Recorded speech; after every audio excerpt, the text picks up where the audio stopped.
Hello et bienvenue sur le podcast de No Rain No Flower. Je suis Mathilde et après 6 ans de troubles alimentaires, j'aide désormais ceux qui en souffrent en leur donnant toutes les clés pour cheminer dans leur propre guérison. Tu es à la recherche de conseils, partage d'expériences, de motivation. Je te propose mon site internet, le compte Instagram norain.noflower, le podcast, la newsletter, mais aussi des programmes complets et concrets. Retrouve toutes les informations sur norainnoflower.com. C'est parti pour un shot de motivation pour ta guérison. Hello!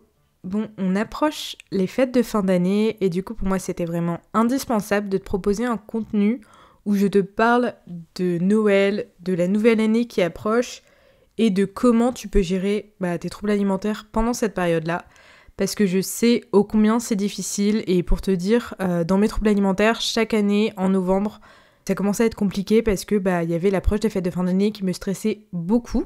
Je pense que là, au plus on va approcher le 24 décembre, au plus on va avoir les musiques de Noël, les marchés de Noël, même la magie de Noël dans les vitrines des boutiques. Sauf que quand on a un trouble alimentaire, on n'arrive pas à profiter de toute cette belle magie. C'est compliqué parce que on stresse énormément par rapport au repas qui va arriver. Et d'ailleurs, en fait, je dis ça, mais Noël, ça reste quand même pas magique pour tout le monde. Je sais que pour certaines personnes, c'est aussi le souvenir d'un être perdu, c'est aussi la solitude qui pèse, c'est aussi s'obliger à retrouver des personnes qu'on n'a pas forcément envie de voir. Donc je sais que c'est pas joyeux pour tout le monde. Mais c'est vrai que quand on a un trouble alimentaire, justement, dans le terme repas de famille, il y a deux choses qui sont compliquées. Il y a repas et famille. En première partie de cet épisode, je vais te parler de mon histoire avec Noël, quand je souffrais de troubles alimentaires et notamment d'anorexie. Et puis en deuxième partie, je vais te donner 21 conseils pour t'aider à surmonter les fêtes de fin d'année avec ton trouble alimentaire. Et d'ailleurs, ce sera des conseils pour toi et pour tes proches.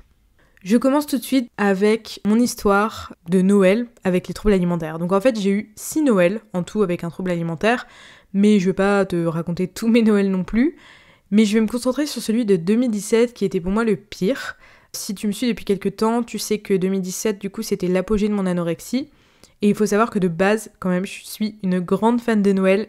Mais cette année-là, c'était le pire Noël de ma vie. Le cauchemar, il n'a pas commencé le 24 décembre. Il n'a pas commencé non plus une semaine avant Noël. En fait, il a commencé à peu près autour du 1er novembre 2017. Parce que, en fait, passé le 1er novembre, la voix vicieuse de mon trouble alimentaire m'a dit « Alerte, dans 2 mois, c'est Noël. À Noël, tu vas prendre beaucoup de poids, donc il faut que tu contrebalances dès maintenant. » Donc évidemment, c'était des gros mensonges de mon trouble alimentaire. Sauf que à ce moment-là, j'étais très malade et la maladie, elle était plus forte que moi. Du coup, j'ai commencé à augmenter ma restriction, l'hyperactivité et clairement, ces actions, elles m'ont valu la perte de Mathilde, de mon moi. J'étais plus que la maladie à ce moment-là. Mon humeur, elle était de plus en plus fluctuante. J'habitais seule en appartement à ce moment-là à Lille et normalement, le week-end, je rentrais chez mes parents, mais pas depuis du coup le 1er novembre. Donc ma solitude a été aussi à son apogée. C'est aussi à cette période où c'était très tendu avec ma mère. J'étais exécrable, vraiment j'étais exécrable et je perdais de plus en plus de poids, j'avais de plus en plus de tocs dans mon alimentation. Enfin vraiment la maladie elle prenait vraiment le dessus sur moi-même. Et décembre c'est aussi le mois de mon anniversaire. J'adore mon anniversaire parce que c'est en quelque sorte ma journée. Mais pas cette année-là. Cette année-là, le 8 décembre en fait j'étais tout seul dans mon appartement, j'avais froid, j'étais triste. Et puis, Noël est arrivé. J'étais en vacances déjà depuis quelques jours, mais je suis restée chez moi, seule, dans mon appart jusqu'à la veille, donc le 23. Et le 24, le jour de Noël, j'ai rien mangé quasiment, presque de la journée. Vers 17-18 heures, je suis d'une famille catholique et à Noël, on avait la coutume d'aller à la messe de Noël tous ensemble.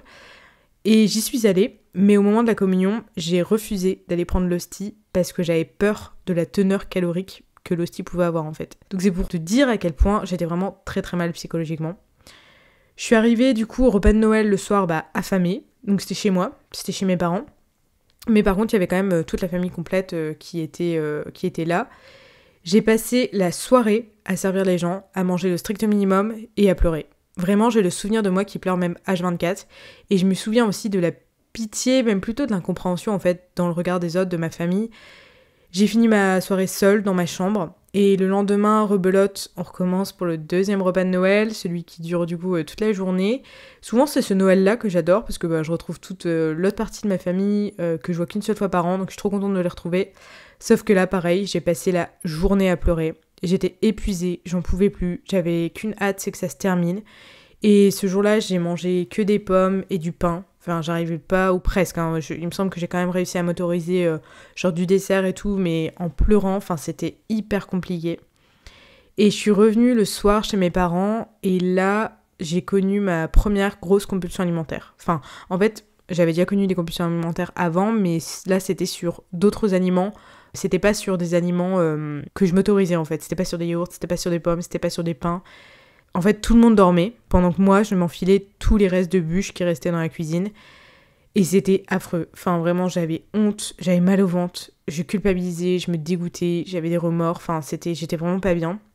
Et le lendemain, j'étais encore en vacances, en fait, pour quelques jours. Et j'ai demandé à ma mère de me ramener dans mon appartement dès le lendemain. Donc, j'étais seule à nouveau. Et quand elle m'a déposée, j'avais les larmes aux yeux parce que je savais, en fait, que j'allais me retrouver seule avec les démons de l'anorexie. Et ça n'a pas manqué. Bref, on est arrivé en janvier 2018, et là, j'ai connu le début de ma faim extrême, assez violente. J'en ai parlé plus en détail dans l'épisode 15 du podcast, du coup, je raconte mon histoire avec la faim extrême, mais c'est la phase la plus difficile de mes troubles alimentaires, et ce que je n'ai pas raconté dans l'épisode 15, parce que j'ai quand même un peu de mal encore à en parler, mais c'est que c'est aussi à cette période-là où j'ai fait ma tentative de suicide. Donc après un court séjour en hôpital psychiatrique, je suis retournée quelques mois en hôpital des troubles alimentaires. Et c'est vraiment certain que tout ça est arrivé à cause des mensonges que mon trouble alimentaire m'a dit en novembre, en fait. C'est certain que c'est à cause de toute la restriction, la compensation que j'avais fait par anticipation. Je sais que tout ce qui s'est passé en janvier, c'est parce qu'en fait, mon corps, il criait à l'aide, il n'en pouvait plus de vivre comme ça, en fait. J'étais un peu sceptique à l'idée de te raconter mon Noël de 2017 parce qu'en fait, je veux pas que ce soit non plus un déclencheur pour toi. Mais justement, en fait, la morale qu'il faut que tu retiennes de cette histoire, c'est que la restriction n'était clairement pas la solution. C'était le pire Noël de ma vie, ça m'a conduit à faire une tentative de suicide et à retourner quelques mois à l'hôpital. Maintenant que je t'ai raconté mon histoire, je vais te donner mes conseils pour t'aider à faire en sorte que tes fêtes de fin d'année, elles se passent bien. Parce que, comme je l'ai dit, j'ai eu 6 Noëls avec un trouble alimentaire, donc 4 autres Noëls après ce cauchemar de 2017, donc j'ai appris de mes erreurs. J'ai mis en place des choses qui ont fait que par la suite, année après année, ça a été beaucoup mieux. Ça s'est beaucoup mieux passé alors que j'avais encore des troubles alimentaires. Dans cette partie, je vais donner des conseils pour toi qui souffres de troubles alimentaires, mais aussi pour tes proches, donc je préciserai quand est-ce que ce sera des conseils pour les proches. Mes conseils, je les scinde en 3 grandes parties, donc ce que tu peux faire avant les repas de Noël, au moment des repas de fête et après les repas de fête. Et n'hésite pas d'ailleurs à réécouter cet épisode de podcast dès que tu stresses par rapport aux fêtes de fin d'année, donc ça peut être avant, pendant, après. Vraiment, n'hésite pas.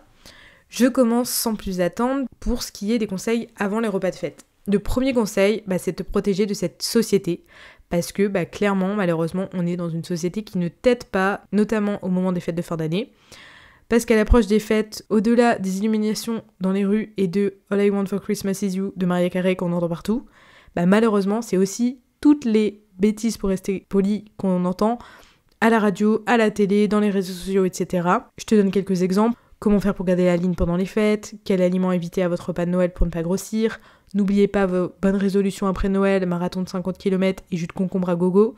Bref, bon là j'exagère un peu, mais du coup t'as compris l'idée. Et qu'est-ce que c'est culpabilisant. Franchement, c'est ouf, tous les titres de journaux là qui font vachement culpabiliser.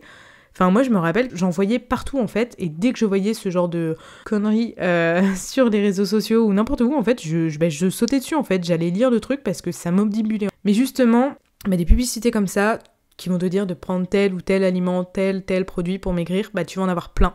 Parce que là, l'industrie du régime, elle est dans sa pleine saison. Donc malheureusement, il va falloir que tu te protèges. Donc dès que tu entends ou tu vois une de ces bêtises, ferme-toi les oreilles, mets-toi des œillères, n'écoute pas ça parce que c'est vraiment que des bêtises. Je reste polie parce que je pense que j'ai pas le droit de dire des gros mots sur un podcast, mais vraiment protège-toi et n'écoute pas ça. Ne donne pas d'attention à ces messages-là.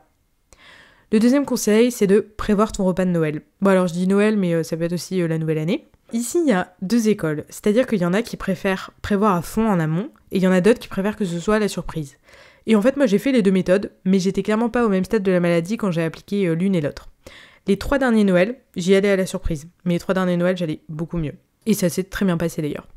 Mais mes 3 premiers Noëls, hormis en 2017 du coup, comme je t'avais raconté, je prévoyais avec la personne qui organisait ce qu'on allait manger. Et donc, je pouvais savoir s'il s'agissait d'un buffet, si c'était servi à l'assiette, ce qu'on allait manger, Si c'était un aliment qui était trop compliqué pour moi, je prévois une alternative.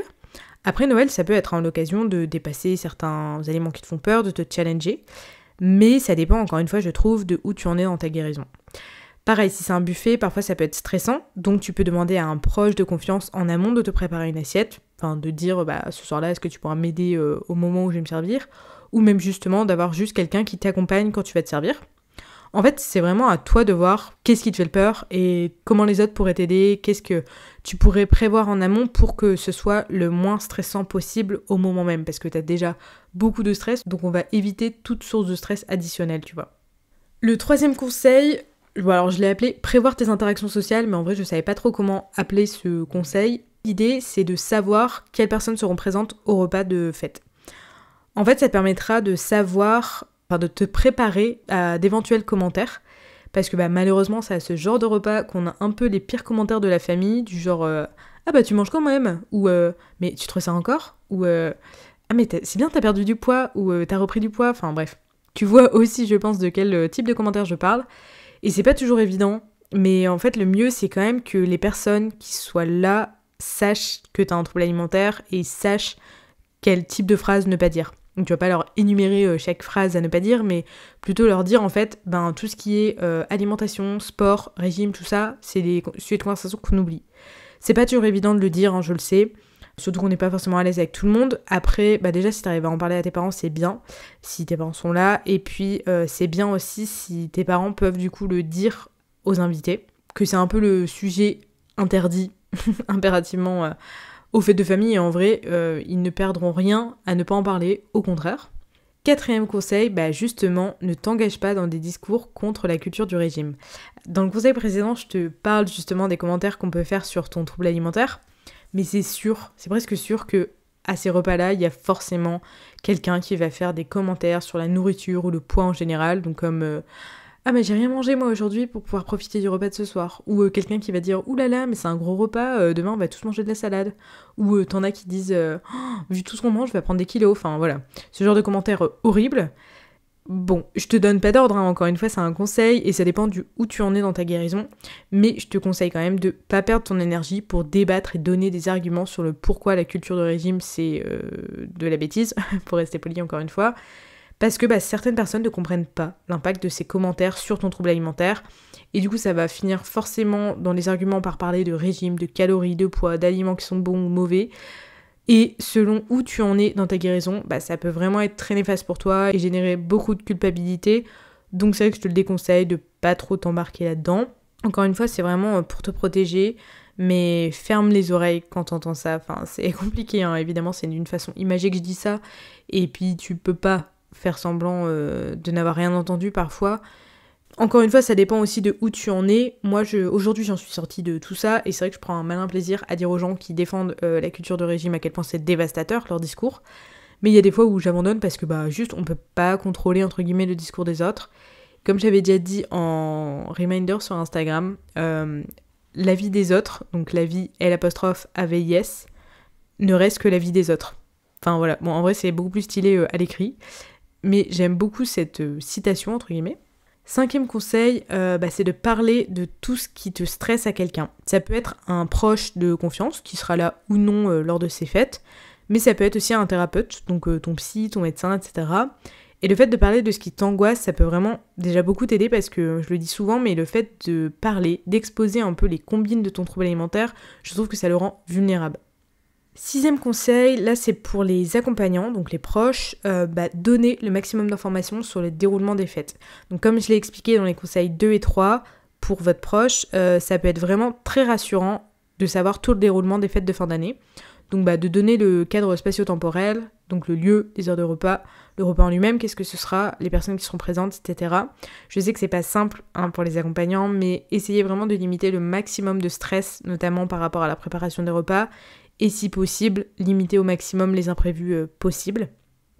7e Conseil toujours pour les accompagnants, attention à vos commentaires et ceux des invités. Bon, je veux pas vous mettre de la pression parce qu'en plus vous pouvez pas contrôler le moindre fait et geste de vos invités, mais si possible c'est vrai que avertissez en amont vos proches de pas faire de commentaires sur la nourriture, sur le corps, sur tout ce qui est physique, etc. Je pense que c'est pas évident de le dire, d'ailleurs mes parents n'ont jamais vraiment prévenu les invités chez moi, et c'est vrai qu'il s'agit un peu de bon sens, mais tout le monde n'est pas forcément au courant du trouble alimentaire de votre proche justement. Moi, ils étaient au courant pour le coup. C'est vrai que j'ai eu de la chance parce que j'ai eu très peu de commentaires, si ce n'est pas du tout, par rapport à ça pendant les repas de famille. Mais j'ai quand même eu des petites réflexions, en fait pas mal intentionnées, mais qui m'ont fait quand même un petit peu du mal, mais c'est tout. Commencez déjà par vous-même à faire attention à ce que vous pouvez dire. Donc même s'il s'agit de commentaires sur vous-même, même si c'est par rapport à ce que vous mangez ou par rapport à votre propre apparence, ça sera un déclencheur pour votre proche qui souffre d'un trouble alimentaire parce que ils vont forcément le prendre pour eux et forcément se comparer par rapport à eux. Je vous invite à réécouter l'épisode 9 de mon podcast où je parle des 13 choses que votre proche souffrant d'un trouble alimentaire aimerait que vous sachiez, parce que je sais qu'il a aidé beaucoup de proches à mieux comprendre leur enfant, leur ami, etc. qui souffrent d'un trouble alimentaire. Mais en tout cas, l'idée générale, c'est de comprendre que la règle, c'est vraiment de ne pas parler d'activité physique, d'alimentation, de corps, de poids, de régime, d'apparence.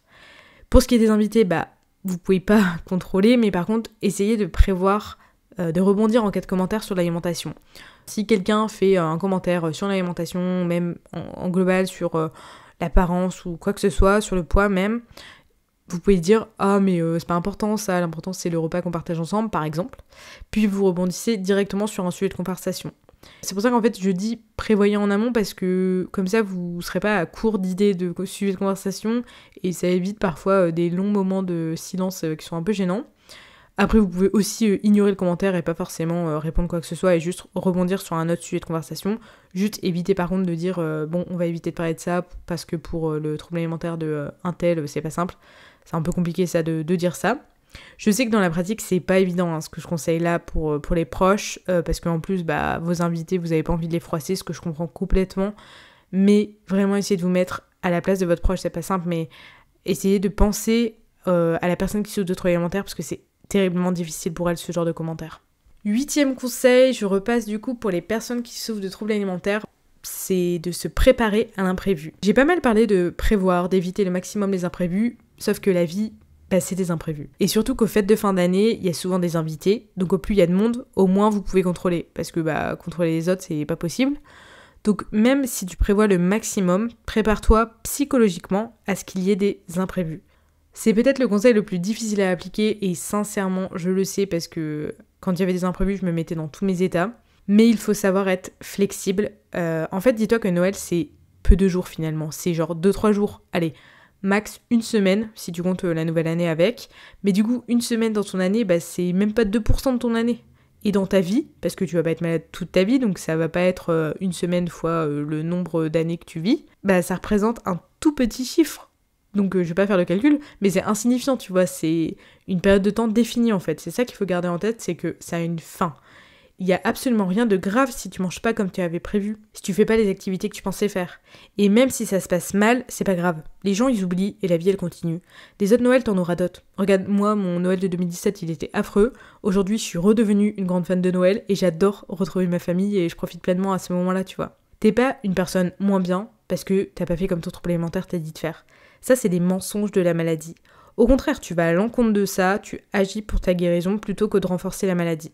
9e conseil, c'est d'associer Noël à d'autres choses que les repas, à des choses plus positives. Donc pour ça, je t'invite à faire une liste de ce que t'apporte de positif cette période. Donc si t'as du mal, demande-toi comment je pourrais faire pour que ce Noël m'apporte quelque chose de positif. Tu peux d'ailleurs organiser des choses en dehors justement des repas, tu peux organiser des activités qui te permettent d'associer les fêtes à quelque chose de positif, à des choses qui te font du bien, que tu aimes faire, et pas que au stress du repas justement. Je te donne des exemples, mais qui sont pour le coup liés à mes goûts, à ma famille, donc j'ai conscience que tout le monde n'a pas la même vie que moi. Mais c'est juste pour t'inspirer, mais moi par exemple, ce que j'adore dans Noël, c'est l'ambiance cocooning, donc les bougies, les plaids, le feu de cheminée, les films de Noël, les boissons chaudes. C'est les pulls kitsch rouge et vert, les chaussettes mout-mout, c'est retrouver ma famille, passer du temps avec mes neveux, c'est revoir mes cousines que j'ai pas vues depuis longtemps, c'est profiter de mes copines qui habitent près de chez mes parents, c'est les musiques de Noël, c'est All I Want for Christmas Is You de Mariah Carey, c'est les marchés de Noël, c'est la grande roue, c'est les cadeaux qu'on offre et qu'on reçoit aussi d'ailleurs. c'est prendre du temps pour moi, c'est m'offrir des cadeaux à moi-même d'ailleurs. Et en fait, dès que tu te sens mal, stressé, essaye de relire cette liste, de penser aux choses positives de Noël, des fêtes de fin d'année, voire même de pratiquer une activité que tu peux faire dans l'immédiat par exemple sur ta liste.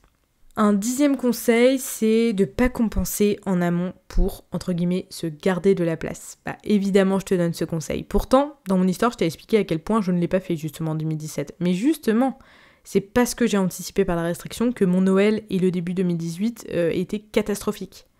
La restriction, ça sera jamais la solution. Ça t'aidera en rien, au contraire. T'as absolument pas besoin de te garder de la place. Tu n'as pas non plus besoin de manger moins ou très léger avant sous prétexte que tu mangeras plus le soir. Tout ça, c'est des mensonges de ton trouble alimentaire. La nourriture de Noël, ça reste de la nourriture en fait. Donc si possible, garde le rythme normal de tes repas, la même fréquence, la quantité que tu dois donner à ton corps pour ta guérison. Et non, tu dois pas non plus sauter le petit-déj le jour de Noël. Ça aussi, c'est un mensonge de ton trouble alimentaire. Ça y est, on y est, c'est le fameux moment des repas de Noël ou de la nouvelle année d'ailleurs. Donc là maintenant je vais te donner les conseils pendant les repas de fête. Le 11e conseil du coup c'est de prévoir une ambiance décontractée. C'est déjà assez stressant comme ça, donc le mieux est de prévoir une ambiance décontractée. Donc ça veut dire que tu peux par exemple ramener ton enceinte Bluetooth ou ton ordi, peu importe, mais qui te permettent de mettre un fond sonore agréable. Parce que vraiment la musique ça apaise. Et si tu peux choisir, mets-toi à côté aussi des personnes qui parlent de sujets distrayants, des personnes qui sont détentes, des personnes qui sont cool, qui pourront te changer les idées. 12e conseil, là je m'adresse aux accompagnants, aux proches, c'est de s'assurer du coup que l'ambiance soit légère. Encore une fois, vous pouvez pas contrôler les sujets de conversation qui sont lancés par les autres, mais essayez quand même d'éviter de parler de sujets lourds pendant le repas, sans forcément que ça ait un rapport avec l'alimentation ou même le poids, hein. Mais même le fait de parler d'un meurtre, d'un cambriolage ou même de la guerre en Russie, franchement à Noël on évite. Parce que ça reste des sujets de tension, des sujets stressants, et votre proche il a besoin de tout sauf ça, parce que c'est déjà assez stressant comme ça pour lui. Donc du coup, si possible, prévoyez pareil de changer de sujet de conversation rapidement si ça arrive sur la table. 13e conseil, pour les personnes qui souffrent de troubles alimentaires, rappelle-toi que tu as le droit de manger ce qui te fait plaisir. Les fêtes de fin d'année, c'est souvent une période où on se laisse tenter par des aliments qui nous font plaisir. En réalité, en fait, on devrait se faire plaisir toute l'année, hein. C'est pas que au moment des fêtes de fin d'année. Mais c'est vrai qu'à Noël, on a tendance à manger plus. Tu fais rien de mal à te faire plaisir. Manger par gourmandise, c'est indispensable pour ta santé mentale. À n'importe quel moment de l'année d'ailleurs. Et t'es pas faible, tu manques pas de volonté, t'es pas moins bien parce que tu manges ce qui te fait plaisir. Écoute pas les mensonges de ton trouble alimentaire. Les autres, ils se font plaisir, ils y ont droit. Pourquoi toi, ce serait différent ? 14e conseil, c'est de prévoir des distractions. Donc si tu en as la possibilité, reste pas à table entre les repas. Parce que ce sera peut-être un moment où les ruminations et la culpabilité vont être très prononcées. Donc je te conseille de prévoir des activités entre les repas, donc seul ou avec d'autres invités. Mais ça peut être du coup par exemple faire des jeux de société, lire un livre, regarder une série ou un film, passer du temps avec ton animal de compagnie. Les distractions, ça aide vraiment à surmonter la culpabilité et les idées négatives. C'est pas simple, hein, c'est pas parce que tu vas faire autre chose que d'un coup tu vas plus penser, mais ça t'aidera déjà en fait. Ça t'aidera vraiment que penser à la culpabilité, forcément c'est compliqué. Si tu t'aides déjà faisant autre chose, ça va déjà t'aider un peu, tu vois. Les 3 prochains conseils, ils sont pour les proches. Donc le 15e conseil, c'est de prévoir justement des distractions. C'est le même conseil en fait que pour la personne qui souffre de troubles alimentaires. Même si vous n'êtes pas l'hôte de la soirée, vous pouvez prévoir des jeux. Je suis souvent celle qui organise des jeux durant les repas parce que j'adore ça. Je peux donner quelques exemples de ce que j'ai déjà prévu, qui sont faciles à mettre en place en vrai, genre des blind tests, des énigmes, où genre les gens sont en équipe, des escape games, tout ça. Même juste ramener des jeux de société par exemple. Ça permettra de distraire le repas de famille et de pas se centrer uniquement sur l'action de manger justement. Et aussi du coup laisser la possibilité à votre proche de s'éloigner, de rester dans sa chambre si c'est pour regarder une série ou lire un livre, etc. en fait par exemple. 16e conseil, c'est d'éviter de laisser les plats à table. Ce conseil, ça dépend vraiment de chacun, donc je vous invite vraiment à en discuter ensemble. Mais pour certains, avoir les plats à proximité, ça peut être compliqué. Donc peut-être que le service à l'assiette, c'est préférable. Parfois, le buffet, c'est trop difficile d'ailleurs pour certaines personnes. Donc si c'est le cas et que vous êtes l'hôte de la soirée, là pour le coup, essayez de prévoir un repas plutôt à l'assiette qu'en buffet. Et si c'est un facteur de stress, évitez de laisser les plats à proximité de votre proche ou même à table. remettez-les en cuisine par exemple. Mais ça, faut voir avec votre proche. Enfin, moi, c'était pas quelque chose qui me stressait par exemple, donc j'ai jamais demandé à mes parents de le mettre de l'autre côté. Mais par exemple, je me souviens par contre que les desserts c'était plus compliqué, et c'est vrai que je pense que ma mère, peut-être inconsciemment, mais elle les laissait pas près de moi, parce que ça en effet c'était plus compliqué pour moi. 17e conseil, toujours pour les proches, c'est d'éviter les encouragements. Donc même si vous êtes content que votre proche il ait mangé toute son assiette, ou qu'il ait mangé plus que ce que vous pensiez, ne le soulignez pas, ne lui dites pas. Je sais que vous pensez bien faire et que vous voulez montrer votre soutien, l'encourager, mais pour la personne qui souffre de troubles alimentaires, elle va entendre ces encouragements comme si que vous voulez l'engraisser. Je sais que c'est pas ce que vous voulez dire, mais malheureusement son trouble alimentaire va lui créer cette assimilation, cette association-là. Donc de ce fait, la personne elle va culpabiliser, voire regretter et même compenser. Donc vraiment, ne soulignez pas. Faites attention aussi au regard insistant, regardez pas la personne en train de manger, parce que les personnes qui souffrent de troubles alimentaires, elles ont déjà l'impression qu'elles sont constamment observées, donc vraiment essayez de pas la regarder en train de manger. Et je sais que c'est pas simple, parce que vous avez sans doute l'impression de devoir surveiller vos moindres faits et gestes, mais c'est vraiment pour vous aider que je dis ça et pour aider votre proche. Vous pouvez aussi en parler en amont à votre proche et lui demander est-ce que tu veux qu'après le repas je te demande si ça s'est bien passé, est-ce que tu préfères ne pas en parler ou est-ce que je peux te demander si ça s'est bien passé. Je précise de demander parce que je sais que moi parfois ma mère elle me demandait et ça m'énervait. Et en fait quand elle disait rien je me disais du coup elle a pas conscience de la difficulté que c'est donc elle en a rien à foutre. Enfin je sais que là vous allez vous dire mais elle est super compliquée, mais oui j'étais méga compliquée quand j'étais malade et enfin bienvenue dans l'ambivalence des troubles alimentaires. Franchement, je le voulais pas d'être comme ça, je me rendais compte que j'étais exécrable pour ma mère, la pauvre. C'était compliqué, c'était mon trouble alimentaire qui faisait que j'étais comme ça, et c'est vrai que parfois je lui disais je veux pas que tu me poses des questions, je veux pas que tu me dises quoi que ce soit.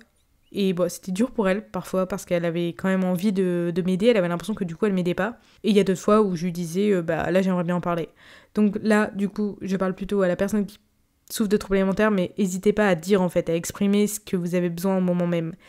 Et pour le proche, l'accompagnant, je sais que c'est pas simple, mais il faut vraiment s'adapter à la personne qui souffre du trouble alimentaire. Ensuite, mes conseils, une fois que les repas de fête sont passés, alors c'est parfois le moment quand même le plus difficile de toutes ces fêtes de fin d'année parce que c'est le moment où il faut pas faire certaines actions pour ne pas laisser gagner son trouble alimentaire en fait. Ça peut déjà même commencer juste à peine 1 heure après le repas parce que c'est là où le trouble alimentaire il va se réveiller et il va tenter de prendre davantage de terrain. Donc il va te balancer un tas de mensonges pour augmenter ta culpabilité et te pousser à mettre en place des compensations. Donc du coup mon 18e conseil c'est de pas compenser. Évidemment je te donne ce conseil de pas compenser. Je sais que c'est bien plus facile à dire qu'à faire, je le sais sincèrement, je te jure, parce que j'ai été à ta place et il y a plein de fois où j'ai écouté le trouble alimentaire. Mais je suis obligée de te le dire pour t'aider. Compenser ne fera que renforcer ton trouble alimentaire. Demande-toi, est-ce qu'en faisant cette action, je vais renforcer ma guérison ou mon trouble alimentaire ? T'as pas besoin de manger moins, de faire du sport, de te faire vomir, de prendre des laxatifs pour mériter de manger. Ni même, t'as pas besoin de te punir en fait. Ça, c'est des mensonges de ton trouble alimentaire. T'as absolument rien te fait mal, vraiment. T'as juste répondu aux besoins de ton corps, tu t'es juste fait plaisir, t'as le droit, t'as rien fait de mal en fait. Écoute pas les conneries de la culture du régime aussi, qui te disent d'éliminer tes excès, t'as fait aucun excès quoi. N'écoute pas tous ces mensonges là, vraiment. 19e conseil, encore une fois, je te renvoie aux distractions parce que vraiment j'insiste, les distractions ça aide sincèrement à ne pas succomber à la compensation. Je sais que c'est pas parce que tu vas colorer un mandala que d'un coup ça va aller mieux, mais ça va déjà être peut-être 30 secondes où tu vas pas y penser. C'est 30 secondes de prix. Et la fois d'après, ça va être 1 minute où tu vas pas y penser. C'est toujours 1 minute de prix. Au plus tu vas répéter l'action, au plus tu vas réussir à te concentrer sur autre chose en fait. Je sais que c'est super difficile et ça demande vraiment beaucoup de patience, beaucoup de répétition, mais vraiment, moi ça m'a tellement aidée. Et pendant longtemps, je me disais, mais ils sont marrants les gens qui donnent ce conseil-là, franchement c'est hyper compliqué, ils se rendent pas compte. Mais je te jure que si, je me rends compte parce que j'étais à ta place. Et en fait, j'ai vraiment répété. Il y a des fois où ça marchait même pas et je pleurais et je finissais par compenser. Mais il y a plein de fois où ça a marché et ça m'a clairement aidé à me sortir de mes troubles alimentaires. Donc par exemple, profites-en pour appeler quelqu'un, pour parler avec quelqu'un, pour refaire la déco de ta chambre, trier tes photos sur ton téléphone, lire, regarder un film, franchement il y a plein de choses que tu peux faire pour prendre soin de toi aussi. Essaie de t'occuper pour pas penser aux idées négatives et culpabilisantes que t'envoie ton trouble alimentaire. Du coup, conseil numéro 20, je donne le même conseil mais pour les proches. parce que là, vous avez vraiment votre rôle à jouer à cette étape. Vous pouvez organiser quelque chose pour changer les idées de votre proche, peut-être une virée de shopping, sans que ça se transforme en séance d'hyperactivité. Juste, vous pouvez être là pour en parler, regarder un film avec la personne, rendre visite à quelqu'un, donc l'emmener quelque part. En fait, le but, c'est de changer les idées de la personne qui souffre de troubles alimentaires. Vous pouvez aussi la rassurer, lui répéter que vous savez que c'est difficile, mais qu'il ne faut pas que la personne écoute les mensonges de la maladie, qu'elle n'a rien fait de mal, qu'elle n'a pas besoin de compenser, de se restreindre, que c'est des mensonges de son trouble alimentaire. Inutile par contre de la surveiller, de le ou la surveiller parce que pour s'assurer qu'elle ne compense pas, qu'elle ne se pèse pas ou quoi que ce soit, ça sert à rien, parce que lui interdire ça servira vraiment à rien. Si elle a décidé de le faire, elle va le faire. Mais par contre, lui rappeler que ça ne fera que renforcer son trouble alimentaire, qu'elle n'a pas besoin de faire ça. Tout ça sur un ton bienveillant, vraiment, pas culpabilisant. Toujours en rappelant, je sais que c'est difficile, mais ne le fais pas. Enfin, voilà. En fait, il faut vraiment être bienveillant et pas culpabilisant, parce que la personne, elle sait déjà qu'il faut pas le faire, et elle s'en veut déjà aussi de ne pas réussir à aller à l'encontre de son trouble alimentaire. Et dernier conseil, là du coup je m'adresse aux personnes qui souffrent de troubles alimentaires, la balance, vous l'oubliez. Déjà dans la vie en général, faut l'oublier, enfin je vous le dis tout le temps, mais vraiment la balance ne t'apporte rien à part te faire du mal. Ce n'est qu'une petite machine, à quel moment elle a le pouvoir de déterminer si tu as le droit de manger, si tu dois aller faire du sport, ou juste à quel moment elle a le droit de te flinguer ton humeur de la journée en fait. Elle n'a pas le droit, c'est pas un chiffre qui détermine ta valeur, c'est pas un chiffre qui dit si t'es une bonne ou mauvaise personne, c'est pas un chiffre qui va guider tes faits et gestes en fait. Donc vraiment, ne monte pas dessus, je t'assure, jette-la cette balance. Je sais que c'est pas simple, mais le jour où je me suis séparée de la balance, ça m'a tellement enlevé un poids, sans mauvais jeu de mots, vraiment. Donc vraiment, je te conseille de vraiment pas monter dessus après les fêtes, ça ne sert à rien, ça va juste te mettre mal, ça va juste renforcer ton trouble alimentaire. Voilà, j'ai terminé avec les 21 conseils. Je sais que ces conseils-là, c'est pas parce que tu les as entendus que tu vas réussir à les appliquer tout de suite. Je sais vraiment, mais c'est important pour moi de te dire tout ça parce que c'est quand même des choses qui peuvent t'aider. Rien que déjà de l'entendre, ça peut t'aider. Et une fois de plus, je t'invite à les relire ou à les noter ce que tu as trouvé intéressant dans cet épisode sur un carnet pour le relire à n'importe quel moment, soit dans tes notes, soit dans un carnet, peu importe. Cet épisode de podcast, il est aussi sur mon blog, donc tu as aussi la version écrite. Et écoute, je te souhaite vraiment de très très belles fêtes de fin d'année. Dans tous les cas, je te le redirai sur Instagram au moment même. D'ailleurs, je vais prévoir plusieurs posts à ce sujet sur Instagram. Je t'envoie toute ma force, vraiment. Et d'ailleurs, je vous promets que je penserai à vous sincèrement ce soir-là, le soir de Noël, parce que je le sais, je me souviens de la difficulté que c'est, donc je serai vraiment de tout cœur avec vous à ce moment-là et je vous enverrai énormément de force par la pensée, vraiment sincèrement. Prends soin de toi et profite de la magie de Noël, profite de cette période et si c'est difficile, souviens-toi que c'est une période de temps fini qui ne va pas durer longtemps. Je te remercie pour l'écoute de cet épisode. Si jamais ce podcast t'aide d'une n'importe quelle façon, n'hésite pas à me le faire savoir, à me mettre une note dans ta plateforme d'écoute. Ça me permet aussi de m'encourager et puis de me rendre visible auprès d'autres personnes à qui je pourrais aider aussi. Et puis, je te dis à bientôt pour un nouvel épisode. Ciao, ciao!